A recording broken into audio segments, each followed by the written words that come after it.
Nigeria's President Bola Tinubu on July 29, 2024, signed a national minimum wage bill into law.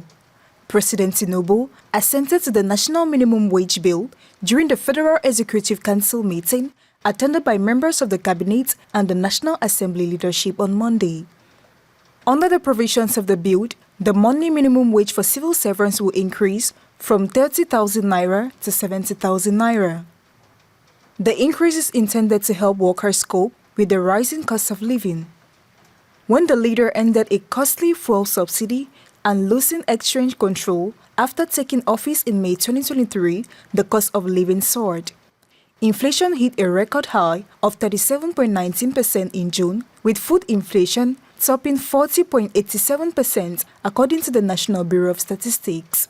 The unions agreed to the increase after months of stalemates and negotiations, although it is well below what they had been demanding.